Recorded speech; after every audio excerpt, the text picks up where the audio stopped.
Quero louvar a Deus pela vida do missionário Levi. Obrigado, viu? Ele teve toda a paciência, ele e a esposa dele, de me esperar. Vim de lá de Itaquera, lá de perto do Parque do Carmo. Me esperaram com toda a paciência, um louvor abençoado tocando no carro. E a esposa dele veio adorando. Eu falei, ô glória, pelo menos eu sei que eu não vou estar sozinho lá. Eu quero trazer a paz e a salvação do meu pastor Leandro, pastora Fernanda, congregador da Assembleia de Deus do Braz, do Ministério de Buenos Aires, ali em Granazes. Os irmãos recebem a paz? Amém! Você que o texto, diga amém. Amém! O livro de 1 Samuel, capítulo 3, verso 1, diz assim: E o mancebo Samuel servia ao Senhor perante ele.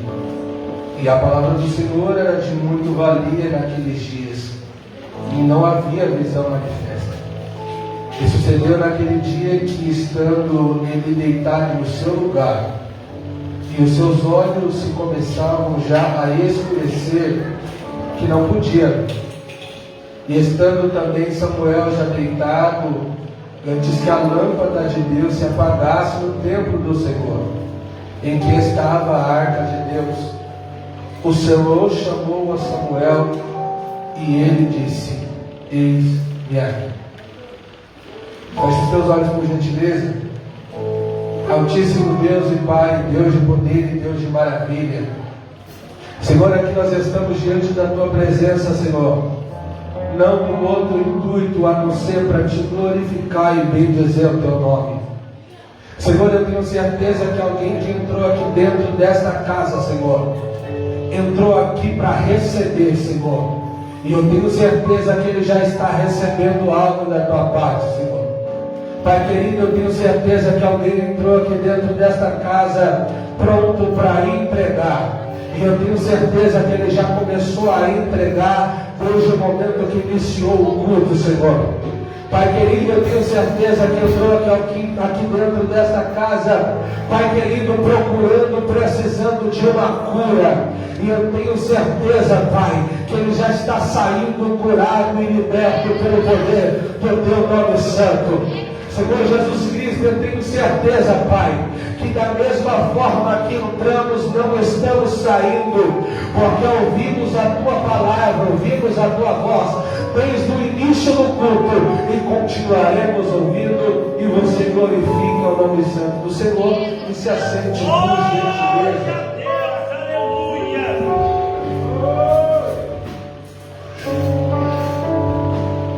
Prometo ser breve. O texto que nós acabamos de ler, o livro de 1 Samuel, a partir do seu capítulo de número 1, capítulo 1, ele vai relatar a história de uma família. É um texto muito conhecido. O texto vai dizer que tem uma família que sobe anualmente para adorar e sacrificar a Deus. Capítulo 1 vai dizer que eles sobem para adorar e sacrificar. O texto vai dizer que anualmente sobem para adorar e sacrificar em Siló.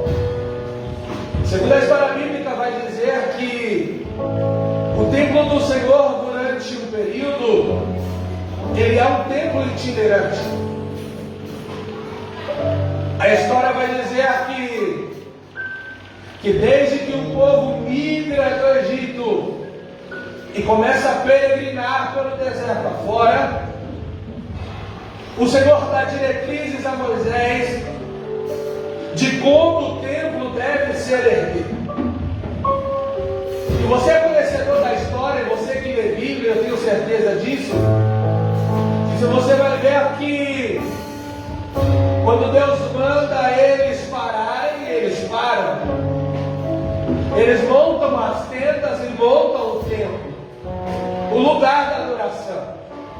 Mas quando Deus manda partir, eles assim o fazem. A história vai dizer que isso se prolonga durante muito. Agora o templo do Senhor não é itinerante, mas ele tem um lugar fixo. lugar fixo é em Siló. A palavra Siló, ela vem no seu significado de tributar a Ele. A palavra tributar, ela tem a mesma conotação de exaltar a Ele, glorificar a Ele. Meu Deus! Então eles não estão indo em qualquer lugar, mas normalmente eles estão indo para adorar e exaltar. Eita! O livro de 1 Crônicas, capítulo 26, ele vai relatar quem é Eucana. Eucana, chefe dessa família, descendente direto de Corá. Segundo a história vai dizer que Eucana é levita. Só que como todo levita, ele não tem direito à herança terrena. Meu Deus! Por isso ele é conhecido pelo seu lugar de nascimento. O interessante é que no capítulo 1 ele vai relatar a história como personagem principal uma mulher. Uma mulher, não uma mulher qualquer, mas uma mulher que o texto vai dizer que anualmente ela sobe para pedir a Deus que lhe desse um filho. Só que todo ano ela volta frustrada, porque ela não recebe aquilo que foi pedido. E aí? Só que você consegue entender e analisar o texto que vai dizer aqui: essa família, anualmente eles sobem para adorar e sacrificar. Ana, depois de muitos anos, poderia dizer a seu marido que já não queria mais subir para sacrificar e nem adorar, porque todas as vezes que vai, volta frustrada. Meu Deus! Só que Ana entende, e eu preciso que você entenda isso. Ana entende que o propósito dela é subir para adorar e subir para sacrificar. Ana não entende, Ana sobe todo ano e volta frustrada, mas ela entende que melhor do que receber aquilo que ele tem para dar é adorar a Ele, é exaltar a Ele. Deus não me fez e Deus não nos fez, não com outro propósito, mas para adorar, não vem dizendo, e exaltar o nome santo dele. Meu Deus!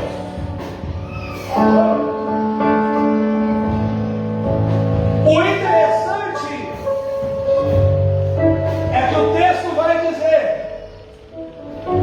que Deus ele cerra a madre de Ana. Deus ele fecha a madre de Ana. Ana não é estéril por causa de uma doença. Ana não é estéril por causa de um pecado. Mas Ana é estéril porque Deus fechou a sua madre.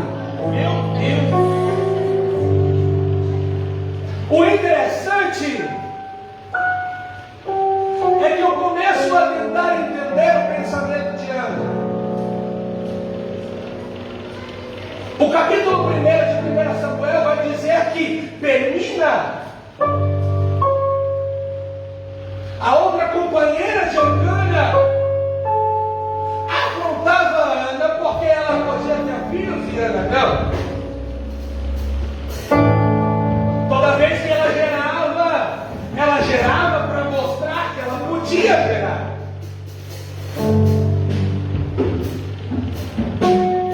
Em uma determinada ocasião, há um tempo atrás,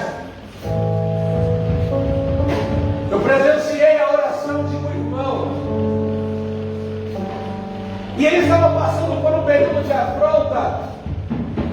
E todas as vezes que ele orava, ele dizia: Deus, faz na minha vida para o meu vizinho ver que eu também posso. Senhor, me dá, Senhor, para o meu vizinho ver que eu também consigo ter. Você consegue tentar entender a oração de um cristão? Que ele é afrontado todos os dias porque alguém tem e ele não pode ter.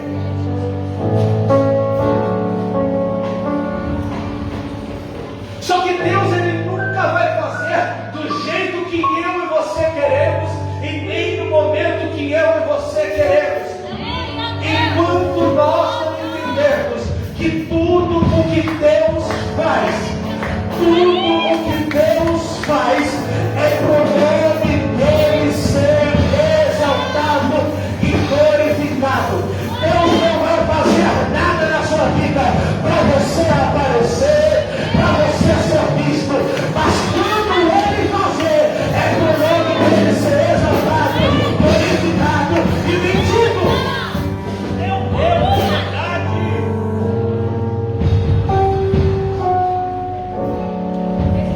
Ela sobe no tempo. Só que o texto vai dizer que teve um dia que Ana subiu diferente. E o texto vai dizer que quando ela sobe, ela procura o canto mais escondido que tem. E ela começa a orar. Só que a oração de Ana não sai baladas. Meu Deus! A oração de Ana sai gemidos. E o texto vai dizer que o sacerdote Eli avista ela de longe. E ele olha para ela e diz: mulher, porque você bebe bebida forte, aparta-te disso. Ela vai dizer: não tome a tua serva por embriagada, porque a tua serva está amargurada de espírito. O texto vai dizer que ele olha para ela e diz: vai em paz, e que seja feito o desejo do teu coração. Só que a oração de Ana naquele dia foi diferente. A oração dela foi: Senhor, se o Senhor me concedeu um filho, Senhor, eu vou te entregar para o teu nome ser exaltado e glorificado. Meu Deus, profundo. Capítulo 3 de Samuel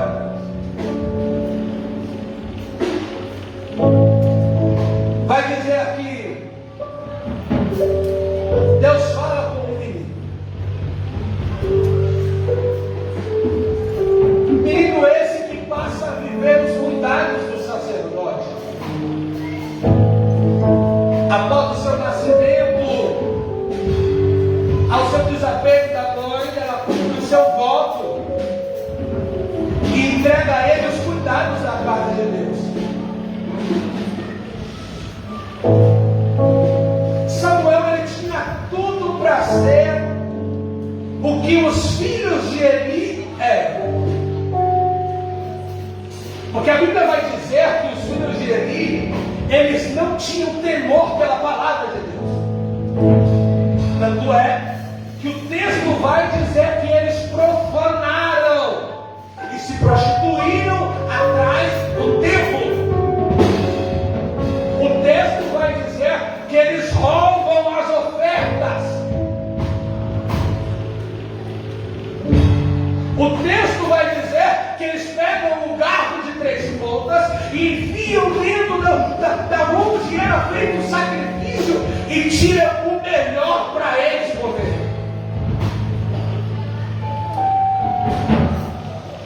Esse é o ambiente que Moisés está crescendo.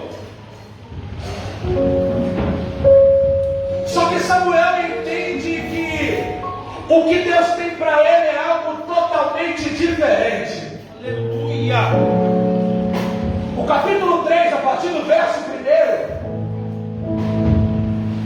vai dizer que antes que a lâmpada do templo se apagasse, em um tempo em que a palavra de Deus era muito valia, preciosa, e que já não havia mais visão manifesta. Deus escolhe um menino para falar com ele. Só que entenda você que não é porque Samuel é menino que Deus fala com alguém de qualquer jeito, de qualquer maneira. Que é uma prova. Deus fala com quem busca. Livro de Jeremias, capítulo 18, se não me falha a memória. Deus vai falar com Jeremias dizendo: ei, Jeremias, levanta-te e desce à casa do oleiro, e lá te farei ouvir as minhas palavras. Com outras palavras, Deus estava dizendo para Jeremias: ei, Jeremias, para ouvir a minha voz tem que ficar de pé. Para ouvir a minha voz tem que descer. Porque quando você desce, eu falo com você. É por isso que Deus está dizendo para alguém nessa noite que Deus só fala com alguém que busca e alguém que está no lugar certo. E no lugar certo você já está. No endereço certo você já está. Mas Deus está dizendo para alguém: é tempo de buscar, é tempo de clamar.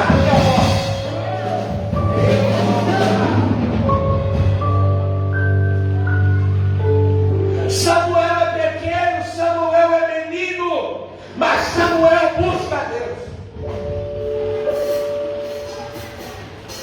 O livro de Apocalipse,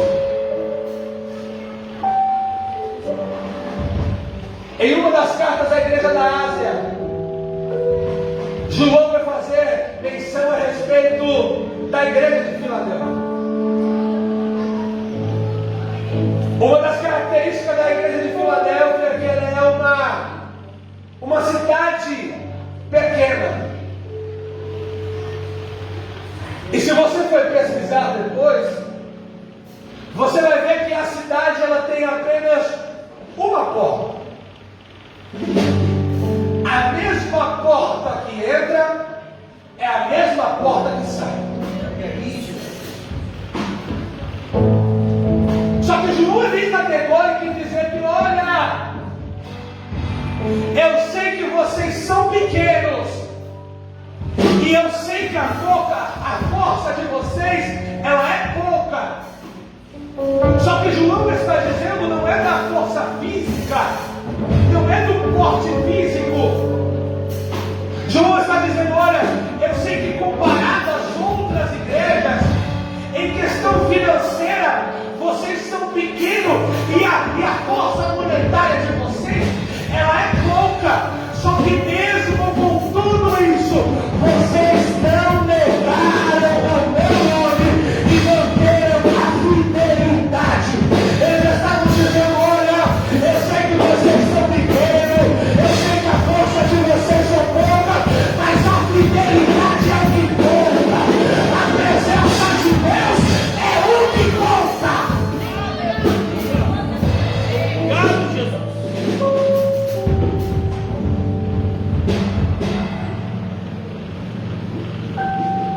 Samuel é menino, mas ele é fiel.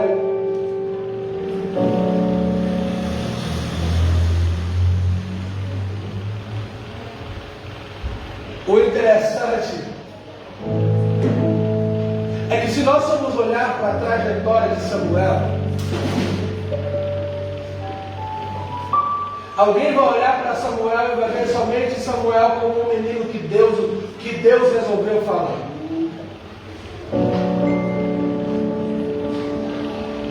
Só que a trajetória de Samuel não é uma trajetória fácil.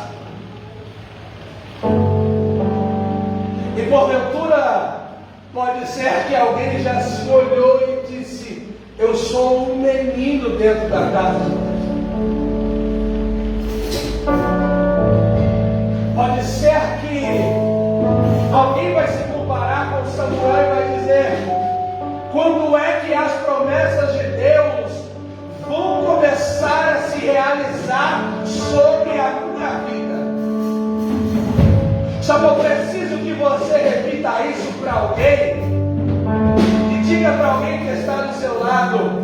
O tempo de preparo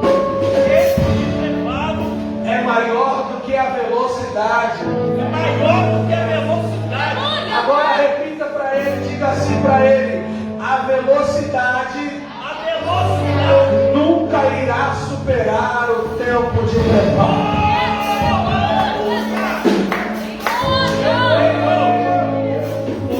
Pode ser que alguém vai se olhar e vai dizer: toda a porta, mas faz tanto tempo. E porventura a gente vai encontrar alguém por aí afora e vai se perguntar: eu não sei se é eu que estou indo devagar demais ou é se o povo que está indo rápido demais, porque parece que eu ainda não saí do lugar. Alguém vai olhar para você e vai dizer: ô irmão, você ainda é porteiro, você ainda limpa a igreja, você ainda serve a água do altar. Sim, é melhor ir devagar, caminhando com propósito, do que ir rápido e fora do caminho. Samuel sabia que era um propósito que Deus tinha sobre a vida dele. Só que para se cumprir aquilo que Deus prometeu, não é de uma hora para outra. Tem que ter preparo, tem que estar estruturado.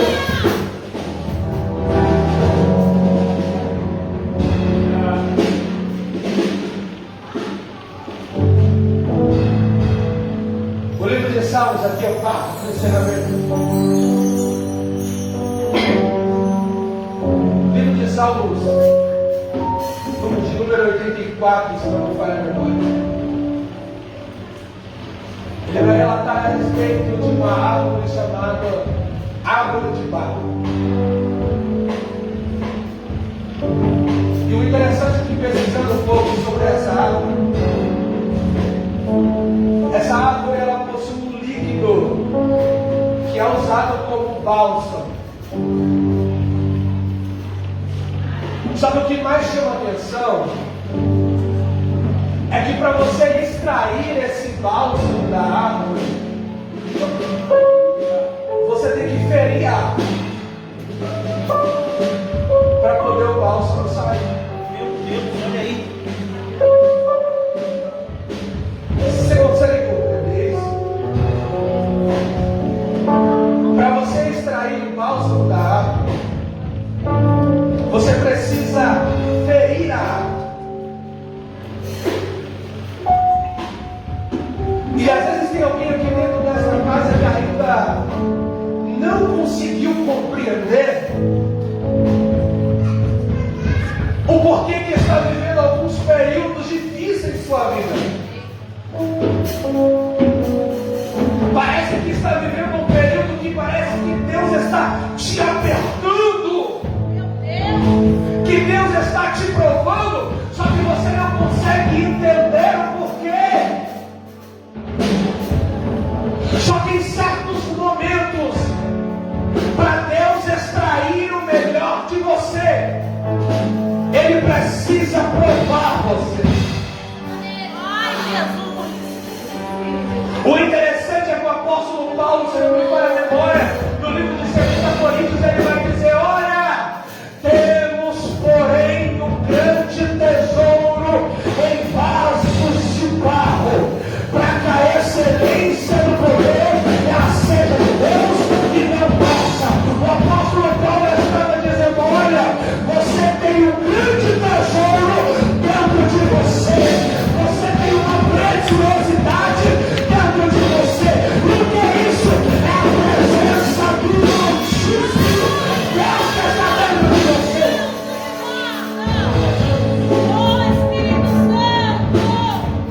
Só que às vezes eu e você precisamos ser provados por Deus, para Deus extrair o que tem dentro de nós. Se coloque de pé, por gentileza.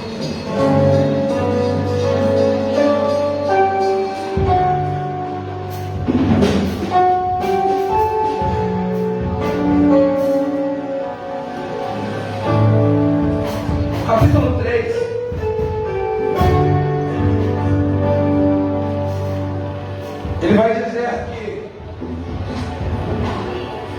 antes que a lâmpada do templo se apagasse, Deus fala com Samuel.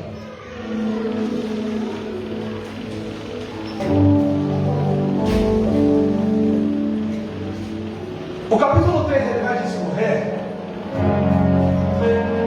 e ele vai dizer algo muito interessante, que depois de por 3 meses Deus chamar Samuel, o sacerdote Eli entende que Deus chama um menino. O texto vai dizer que ele se posiciona e diz: eis-me aqui, fala porque o teu servo ouve.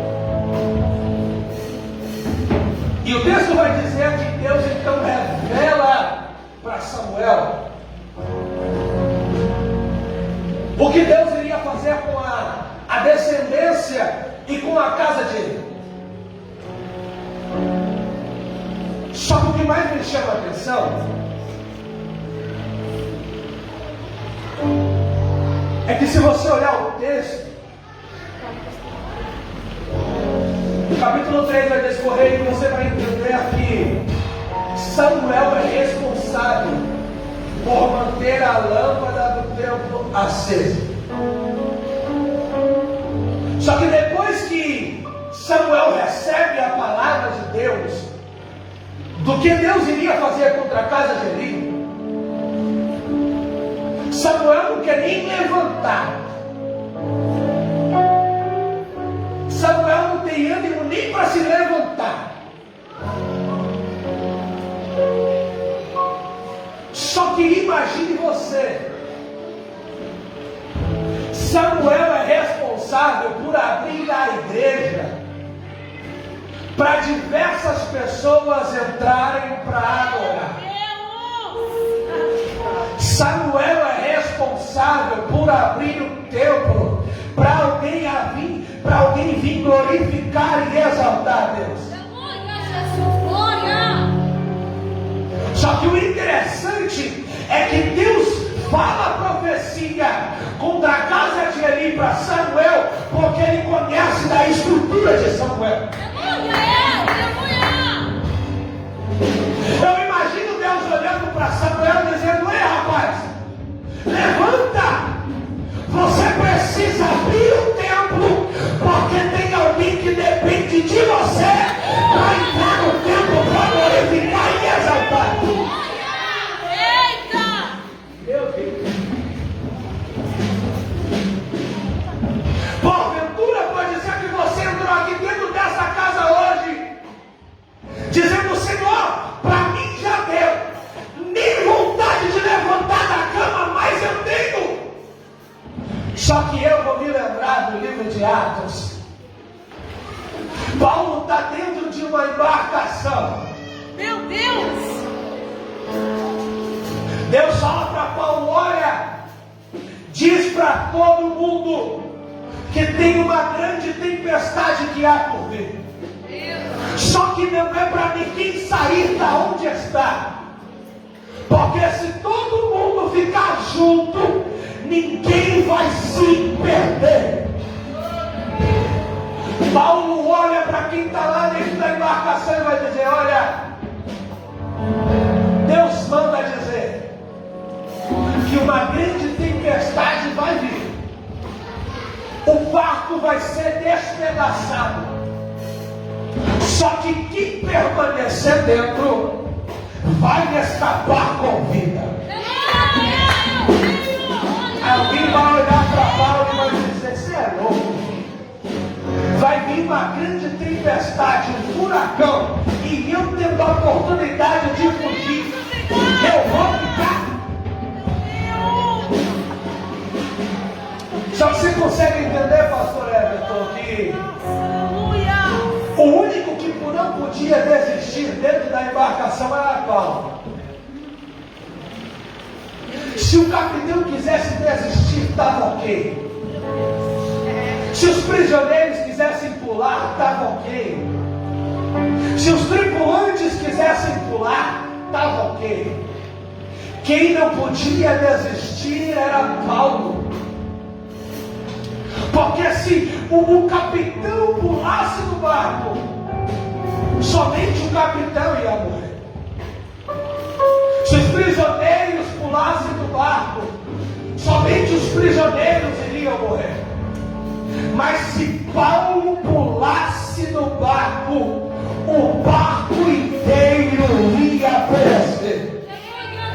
Pode ser que alguém que entrou dentro desta casa hoje dizendo: não vou mais, é o último culto, para mim já deu, para mim não dá mais.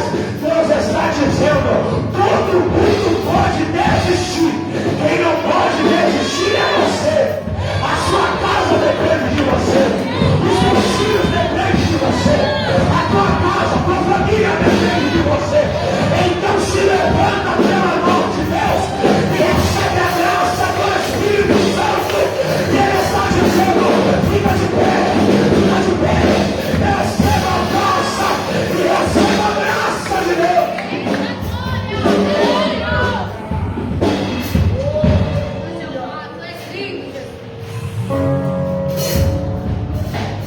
Eu encerro. A responsabilidade de Samuel era tão grande que se a lâmpada do templo se apagasse, isso simbolizava que a presença de Deus não estava mais com o povo. Simbolizava que a presença de Deus tinha ido embora. Só que é uma grande responsabilidade delegada ao menino jovem que é Samuel. A história vai dizer que aquele que era responsável por manter a lâmpada acesa, ele tinha uma espivitadeira. Porque quando ele jogava o azeite e o azeite não descia até o pavio, ele pegava a espivitadeira e colocava dentro da lâmpada para tirar toda a sujeira que impedia o azeite descer e a lâmpada se acender.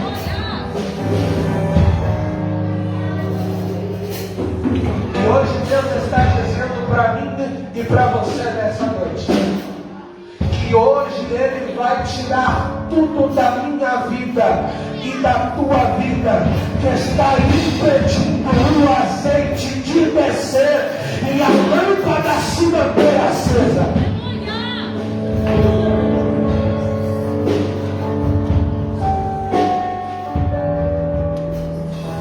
Feche os seus olhos, por gentileza.